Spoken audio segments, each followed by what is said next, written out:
ارشاد فرمایا وَكَذَلِكَ جَعَلْنَاكُمْ أُمَّةً وَسَطًا لِتَكُونُوا شُهَدَاءَ عَلَى النَّاسِ۔ اللہ فرماتا ہے میرے محبوب صلی اللہ علیہ وسلم کے امتیوں، تمہیں بنا دیا گیا ہے درمیانی امت تاکہ تم لوگوں پر گواہ ہو جاؤ، وَيَكُونَ الرَّسُولُ عَلَيْكُمْ شَهِيدًا، تاکہ تم گواہ بن جاؤ۔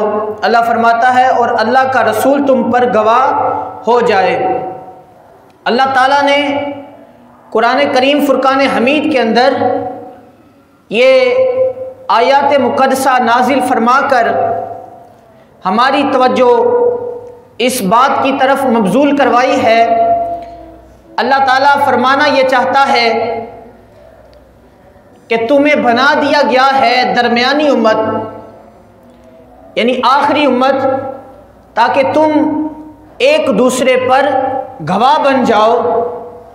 اب جو پہلی امتیں ہم سے گزری ہیں، اللہ تعالیٰ نے ہمیں ان پر گواہ بنایا ہے، جیسے کہ حضرت آدم علیہ نبی شنا علیہ السلام سے لے کر حضرت عیسیٰ علیہ نبی شنا علیہ السلام تک 1,24,000 کم و پیش انبیاء اکرام یعنی دنیا میں مبذول کیے گئے ہیں، تشریف لے آئے ہیں، اور سرکار دو عالم نور مجسم شفیع معظم صلی اللہ علیہ وسلم اللہ کے آخری نبی ہیں۔ آپ سب سے آخر میں تشریف لائے، اور جیسے سرکار آخری نبی ہیں ایسے ہی سرکار کی امت ساری امتوں میں آخری امت ہے۔ سرکار فرماتے ہیں، اللہ نے ارشاد فرمایا کہ تمہیں بنا دیا گیا سب سے آخری امت تاکہ تم ایک دوسرے پر گواہ بن جاؤ، یعنی پہلی امتوں پر گواہ بن جاؤ کہ وہ دنیا میں آئے، انہوں نے کس طرح اپنی زندگی بسر کی، کس طرح انہوں نے یعنی نافرمانی کی تو ان کے اوپر اللہ کا عذاب مبتلا ہو گیا، وہ پکڑ میں آ گئے۔ تو اللہ تعالیٰ ہمیں ان امتوں کے اوپر گواہ بنا رہا ہے تاکہ تم گواہ بن جاؤ، تمہیں پتہ ہو کہ پہلی امتوں نے یہ کام کیے تھے تو ان کو اللہ تعالیٰ نے ان عذابوں کے اندر مبتلا کر دیا تھا۔ میں آپ احباب کو یہ بات بھی بتاتا چلوں کہ پہلی امتوں کے اندر یہ نہیں تھا کہ سارے گناہ پائے جاتے تھے، یعنی شرابی ہونا، زانی ہونا، پاپی ہونا، چور ہونا، ڈکیت ہونا۔ فرمایا کہ نہ ساری امتیں ان کے اندر ایک عیب پایا جاتا تھا، یعنی ایک امت کے اندر یعنی زنا والا عیب پایا جاتا تھا تو معاذ اللہ کا عذاب مبتلا ہو جاتا تھا، ساری امت نیست و نابود کر دی جاتی تھی، ایک بندے کی وجہ سے ساری امت پہ اللہ کا عذاب آ جاتا تھا۔ اللہ فرماتا ہے تم عبرت حاصل کرو، تمہیں پتہ چلے کہ فلاں امتوں نے یہ گناہ کیے تھے تو اس وجہ سے ان کے اوپر اللہ کا عذاب مبتلا کر دیا گیا۔ محتشم سامعین حضرات، حضرت داتا صاحب رحمۃ اللہ تعالی علیہ آپ کشف المحجوب شریف کے اندر لکھتے ہیں، داتا صاحب فرماتے ہیں کہ بندے کے اندر نفس امارہ یعنی ایک گناہ پایا جاتا ہے، نفس امارہ۔ آپ نے کتاب شروع کرتے ہوئے اس بات کو سب سے پہلے لکھنا ضروری سمجھا اور اہم سمجھا۔ حضرت سید الحجویر محتوم امم حضرت سیدنا داتا گنج بخش علی حجویری رحمۃ اللہ تعالی علیہ، آپ نے یہ واقعہ نقل فرمایا، فرماتے ہیں کہ ایک زمیندار مالک تھا، بہت امیر تھا، اور اس کے ہاں ایک بندہ مزدور کام کرتا تھا۔ تو وہ زمیندار اپنے اس مزدور کے گھر پر گیا تو وہ مزدور گھر پر نہیں تھا، تو اس نے دستک دی تو اس کے گھر پر اس کی بیوی تھی، اس کو ملا، اندر گیا، بیٹھ گیا۔ بیٹھنے کے بعد اس نے کہا کہ میں تمہارے شوہر سے ملنے آیا ہوں۔ بیوی نے کہا کہ شوہر تو کام گیا ہوا ہے، تو کہنے لگا کہ چلو میں اس کا انتظار کر لیتا ہوں، جب تک نہیں آتا میں ادھر ہی بیٹھ جاتا ہوں۔ تو وہ جو عورت تھی وہ کھانے پینے کا یعنی چائے پانی کا بندوبست کرنا شروع ہو جاتی ہے۔ چائے پانی کا بندوبست جب کرتی ہے تو وہ زمیندار جو تھا اس کی نیت بدل جاتی ہے، نیت میں فطور آ جاتا ہے، تو وہ کیا کرتا ہے، اس عورت کے پاس چلا جاتا ہے، اسے جا کر کہنے لگتا ہے کہ میں تجھے منہ مانگی قیمت دوں گا، تو میرا یہ کام ہے تو کر دے، تو سارے کھڑکی دروازے بند کر۔ معاذ اللہ برا خیال اس کے ذہن میں آ جاتا ہے، عورت ہوتی ہے غریب گھر کی، مزدور کی بیوی، اور دروازے کھڑکیاں بند کر دیتی ہے۔ داتا صاحب فرماتے ہیں جب وہ سارے کھڑکی دروازے بند کر دیتی ہے تو وہ زمیندار کہنے لگتا ہے کہ سارے دروازے بند کر دیے، ساری کھڑکیاں بند کر دی، تو وہ کہتی ہے کہ جی جی میں نے سارے کھڑکی دروازے بند کر دیے ہیں، بس ایک کھڑکی کھلی موجود ہے۔ کہنے لگا کہ وہ کھڑکی کیوں کھلی چھوڑ دی، اس کو بھی بند کرنا تھا، تو کہنے لگی کہ جناب وہ کھڑکی نہ میں بند کر سکتی ہوں نہ آپ بند کر سکتے ہیں، اس لیے کہ وہ کھڑکی میرے گھر کی نہیں بلکہ رب ذوالجلال کی ہے۔ فرمایا رب ہم نے گھر کے کھڑکی دروازے اگرچہ بند کر لیے مگر ہمارا پاک پروردگار ہمیں ضرور دیکھ رہا ہے، اس لیے کہ وہ جو کھڑکی ہے وہ بند نہیں ہو سکتی۔ تو بادشاہ جب یہ الفاظ سنتا ہے تو بادشاہ کو مرغی کے دوڑے پڑنا شروع ہو جاتے ہیں۔ تو داتا صاحب اپنی کتاب میں لکھتے ہیں کہ وہ ایسا بے ہوش ہوتا ہے، جب اسے ہوش آتی ہے تو ایسی ہوش آتی ہے کہ وہ سارے گناہوں سے توبہ کر چکا ہوتا ہے، اللہ تعالیٰ نے اسے ہدایت عطا فرما دی ہوتی ہے۔ اب وہ مزدور اس کو اٹھاتا ہے تو وہ گناہوں سے توبہ کر لیتا ہے۔ یہ داتا صاحب نقل کرتے کرتے داتا صاحب نے فرمایا کہ نفس امارہ یہ وہ نفس ہے کہ جو بندے سے یعنی گناہ کرواتا ہے۔ ہمیں بھی دعا کرنی چاہیے کہ اللہ تعالی ہمیں اس ایسے نفس سے محفوظ رکھے۔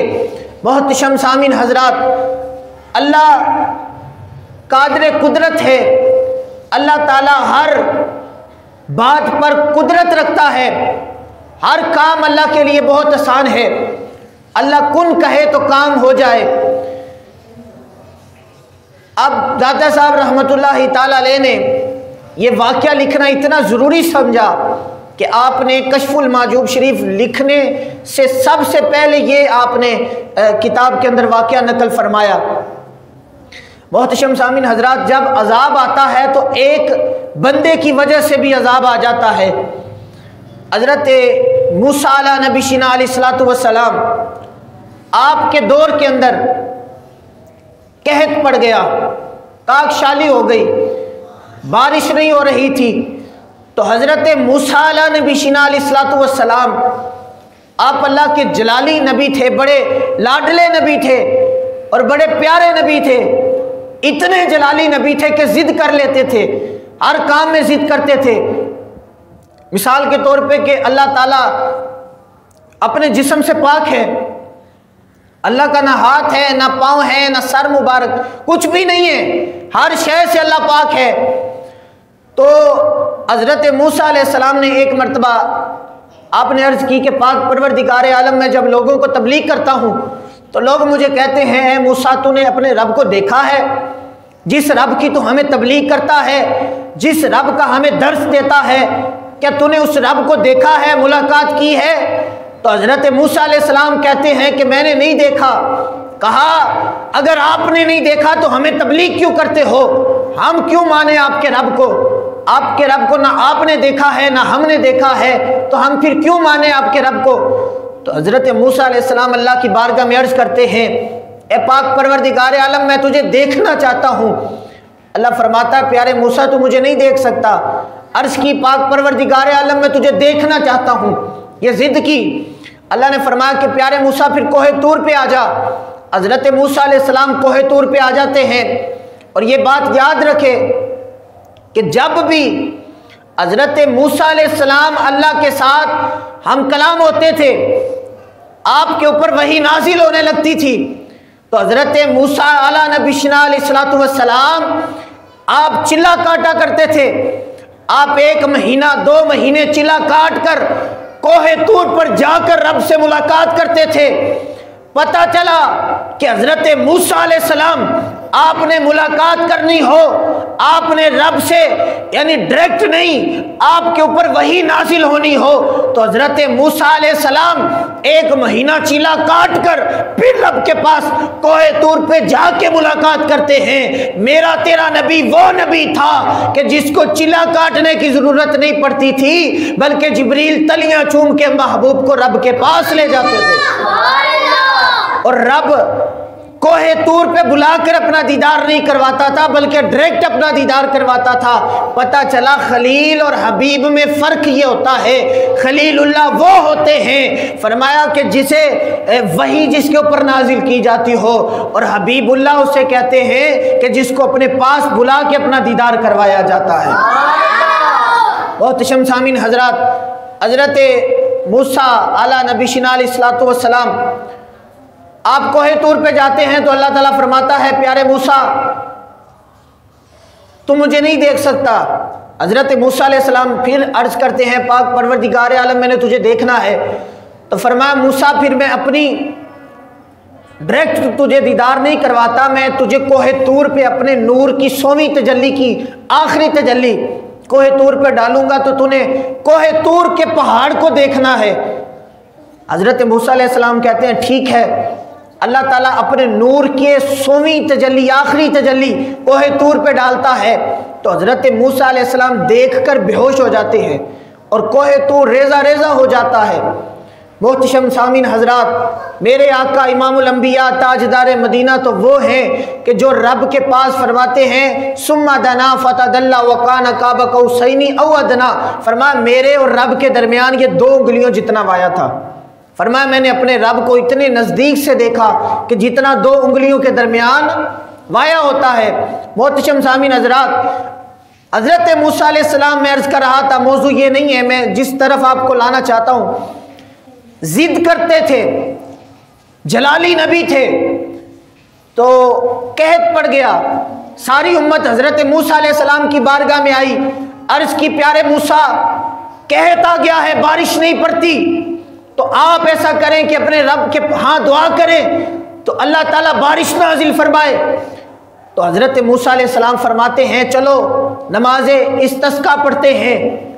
ساری قوم کو اکٹھا کیا اور ایک رلے میدان کے اندر چلے گئے۔ اب یہ بات یاد رہے کہ جب بھی عذاب آتا تھا، بارش نہیں ہوتی تھی تو نماز استسقاء پڑھی جاتی تھی۔ کون سی نماز؟ نماز استسقاء۔ اس کا مطلب ہے کہ اللہ تعالیٰ سے پانی طلب کرنا، پانی مانگنا۔ تو حضرت موسیٰ علیہ السلام اپنی قوم کو لے کر ایک میدان میں چلے جاتے ہیں، وہاں پر جا کر نماز استسقاء پڑھتے ہیں، تو اللہ کے ہاں دعا کرتے ہیں پاک پروردگار عالم بارش نہیں ہوئی، قحط پڑ گیا ہے، اگر تو بارش نازل فرمائے تو ساری قوم اسی طرح خوشحال ہو جائے گی۔ اللہ فرماتا ہے پیارے موسیٰ تیری قوم کے اندر، تیرے اس اجتماع کے اندر ایک بندہ ایسا بندہ ہے کہ جو میرا بڑا نافرمان ہے، میری بڑی نافرمانی کرتا ہے، وہ بڑا بدبخت ہے، اس کو نکال دے میں بارش نازل کر دوں گا۔ حضرت موسیٰ علیہ السلام آپ قوم سے خطاب کرتے ہوئے جلال میں کہتے ہیں کون بدبخت ہے اس مجمع کے اندر کہ جس کی وجہ سے بارش نازل نہیں ہو رہی، عذاب مبتلا ہوا ہے۔ فرمایا خود ہی نکل جائے، اللہ بارش نازل فرما دے گا۔ اب وہ بندہ نہیں نکلتا، ڈرتا اپنا منہ چھپا لیتا ہے۔ حضرت موسیٰ علیہ السلام پھر صدا بلند کرتے ہیں اگر تو نکلتا نہیں تو پھر میں خود تیرا گریبان پکڑ کے تجھے مجمع سے باہر نکالوں گا۔ حضرت موسیٰ علیہ السلام 4-5 مرتبہ جب یہ صدا بلند کرتے ہیں، گرامی اور مرتبت وہ بندہ اپنے سر پر کپڑا لے کر آنکھوں میں رونا شروع کر دیتا ہے، اللہ سے التجائیں کرنا شروع کر دیتا ہے، اے پاک پروردگار عالم میں بڑا گناہگار ہوں، میں بڑا بدکار ہوں، میں بڑا سیاکار ہوں، مگر میں تیرا بندہ ہوں، اے پاک پروردگار عالم ایک مرتبہ مجھے معافی عطا فرما دے، آئندہ سے میں گناہ نہیں کروں گا، آئندہ سے میں چوری نہیں کروں گا، شراب نہیں پیوں گا، زنا نہیں کروں گا۔ محتشم سامعین حضرات، ادھر سے بندے کی آنکھ سے آنسو کا قطرہ نکلنا تھا، ادھر سے زاروں قطار بارش ہونا شروع ہو جاتی ہے۔ اب جب بارش آتی ہے، بارش کا